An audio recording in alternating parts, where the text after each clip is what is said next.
is not like other children. It is very important that you follow these rules. Be good to him and he'll be good to you. There are many horror movies out there that are fairly predictable. They follow a basic formula and we can clearly see how it is going to play out. Saying that though, there are some movies that throw this formula right out the window, taking us all by surprise when a major twist takes place. These are the top 5 horror movie villains you didn't see coming. Let's jump right in. In at number 5 we have The Boy. This is one of many films on our list that I wish I could remove from my memory. This one simply because it was so bad and a waste of my time. However, it still deserves a spot on our list. Released in 2016 and directed by William Brent Bell, The Boy stars The Walking Dead's Lauren Cohen, an American nanny who accepts a job in the UK for a wealthy couple who want her to watch their son. However, things take a turn when she discovers that the boy is actually a life-size doll named Brahms, who is modeled in the likeness of their son who died in a fire years prior. Creepy. After disturbing events begin to unfold, the nanny quickly begins to suspect that the doll might actually be alive. Creepy stuff. Now, the twist is an interesting one, that's for sure, but it doesn't redeem this train wreck of a movie. Now, it turns out, no, the doll isn't possessed, thank God. That would have been a nightmare otherwise. It actually turns out that the son never died in a fire. Nope, he was hidden away by his parents after he murdered a little girl in their hometown. So he's been living in the walls of the house throughout the entire movie, terrorizing the nanny. Absolutely shocker of a twist. Who saw that one coming? Literally no one. Thankfully, the nanny comes out on top, but grown man living in the walls was not who I thought the real villain would be. I was expecting Annabelle 2.0 situation, to be honest, but I'm actually glad we didn't get that. Sadly, we got a boy too. Before we jump into number 4, make sure you hit that like button. Really helps us out a lot. Coming in at number 4, we have Friday the 13th. Now, I'm going to be specifically discussing the first Friday the 13th, not the sequels. They're not welcome here right now. Released in 1980 and directed by Sean S. Cunningham, Friday the 13th is a slasher that follows a group of teenage camp counselors who are murdered one by one by an unknown killer while they're reopening an abandoned summer camp. Now, we learn that at Camp Crystal Lake in the 50s, a young boy named Jason Voorhees drowned in the lake while swimming. This happened because the counselors were all distracted and his body was never found. So the camp shuts down for years, with Jason returning in the 70s when they attempt to reopen it. Jason, donning a hockey mask and wielding an axe, begins to take down the new camp counselors one by one in a truly grisly manner. However, the twist of the movie was an absolute doozy. Jason wasn't actually the killer. No, his mother was. She was driven crazy over the death of her son and in turn went on a killing spree as revenge against the camp counselors who were too busy to notice her son was drowning. She really hates camp counselors now. Thankfully, in a final showdown, Alice kills Mrs. Voorhees and she paddles to the middle of the lake for no reason at all. This is when we finally get to see Jason as he emerges from the water, pulling Alice beneath the surface. She does survive though, but Jason is never seen again. Well, not until the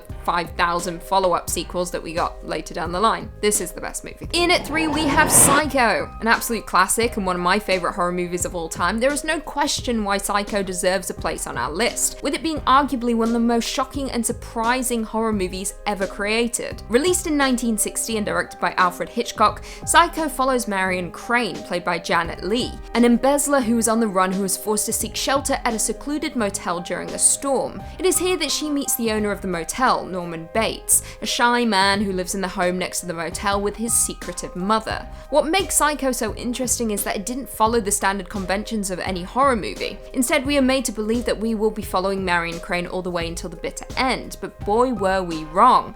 Instead, Marion takes her ill-fated shower, which results in her being stabbed to death by Norman's mother. We think. Anyway, we then begin to follow Lila Crane, played by Vera Mills, Marion's sister, who heads to the motel to hunt her down. This is where the big twist of the movie is revealed. It turns out that Norman has a split personality, and he's the one who killed Marion Crane while he was dressed up as his mother. Worse still, it is revealed that he has been keeping his mother's skeleton in the basement of his home in a rocking chair. What a psycho! Norman Bates seemed incredibly sweet and friendly. He was not the villain anyone was expecting, especially not all the way back in the 1960s. Coming in at 2, we have Don't Breathe. This movie, oh boy, I'm nervous to talk about it, simply because when I finished watching it the very first time, I tried absolutely everything to remove it from my memory. And I'm not even joking.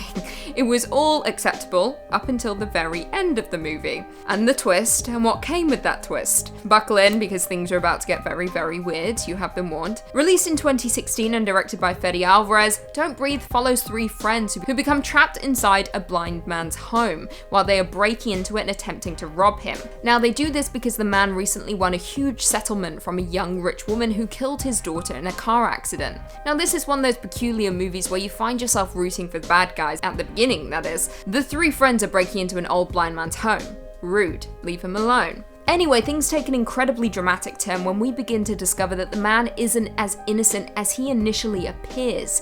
Now, there are many twists in this movie, but let's just discuss the major one. It turns out the blind man has kidnapped the woman who killed his daughter and is holding her hostage in his basement. That is twist number 1. Twist number 2 is that he has been using a turkey baster to impregnate the woman so she could bear him a child that would replace his dead daughter.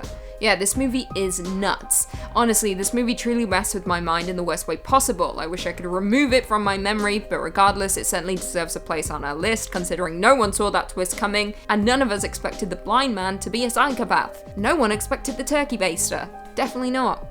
Gross. And finally, in at number 1, we have Identity. This movie well and truly me up the first time I watched it. I haven't returned to it in many years, but the ending has certainly stayed with me regardless. Released in 2003 and directed by James Mangold, Identity stars the likes of John Cusack, Ray Liotta, Amanda Peet, Alfred Molina, and Clea Duvall, and loosely draws on the structure of Agatha Christie's 1939 whodunit feature films. Identity follows 10 strangers who arrive at an isolated motel. However, they quickly become cut off from the rest of the world during a storm, and when an unknown killer begins taking them down one by one. Now, the twist of the movie is why it has the number 1 spot on our list. Throughout, we can only guess which of the 10 strangers could in fact be the killer, gradually narrowing it down until we have settled on just 1. However, we were all wrong, all of us, because it turns out none of it is real. None of it. The strangers at the motel are simply personalities in the mind of a real-life serial killer whose psychiatrist creates this scenario as an attempt to kill off his violent personalities. They do this in hopes of rehabilitating him and leaving a kinder man in his wake. However, that doesn't go quite to plan as you would expect. No one expected the movie villain to be a serial killer with split personalities. My money was on John Cusack, to be honest. Even after all these years, this twist is truly genius, and I believe we are all collectively overlooking Identity. I think it's about time we revisit it. Well, there we have it. Do you guys agree with our list? Were there any horror movie villains that we missed? Leave us all your thoughts and feelings in the comments down below, and perhaps we can do a part 2. Before I go though, I just want to respond to a few comments from one of our last videos. Top 5 horror movies that end too soon. Tristan Michael said the ending of The Devil Inside was so upsetting that a parody movie ended the same way and it still made me mad. Honestly, I couldn't agree more. It was so upsetting. It was just such a bad movie. Such a bad, unnecessary movie. Just stop making exorcism movies. I don't want to hear about it anymore. DMB Land said, if 28 Days Later's ending bugs you, you should see the original ending they shot. What's the original ending? I didn't know there was an original ending. Tell me about it. I'm listening. Meriden Beltran said, I would love if Lucy, Queen of Darkness could make a list of found footage movies with good endings. I don't mean happy endings. Good to know. That's actually quite a good idea. Maybe I will do that. You'll find out if the video ever comes out. Nightflame 3000 said, it feels weird watching a video without Lucy talking about Cher, but perhaps that means she's giving the rest of us a chance. Oh, I didn't plan this. But I'm drinking out of my Cher mug. The perks of now working from home is that me and Cher are together at last. I did not plan this. This is great. Shadowways724 said, Merry Christmas, Pale Queen. Hope Cher's picked you up by now. Yes. Updates. I did get out of the UK in one piece. I managed to get home and I'm never leaving the country again. You're welcome. Cher didn't help me. Cher was in the UK though, which was very bizarre. I was like, why? Maybe she heard my calls?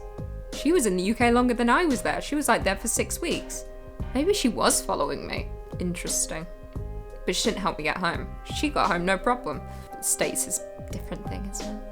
Erez Crestfallen said, what about the Spanish movie with the pit in the middle and the elevator with the food that goes down and ended without me knowing what happened? Yes, what is that movie called? I can't remember.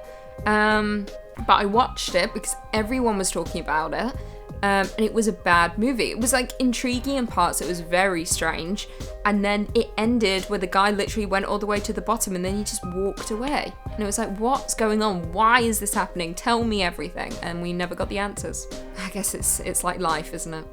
And on that note, if you haven't already, be sure to give this video a big thumbs up, and until next time, I'll see you later. Lila, this is not the time. Okay. Note to self, do hair tomorrow. That's what I must do. Can't just tie it up. It is what it is. Working from home life. Messy hair. Oh god. Okay, just go on with it, Lucy. You've made this happen. Psycho. Do I look alright? Editor, just make me look better. You know, cover things that don't look quite right. You know, make me look better, make me sound better, just make me better. Sorry, it's rough. I've forgotten how to speak after a month of not filming.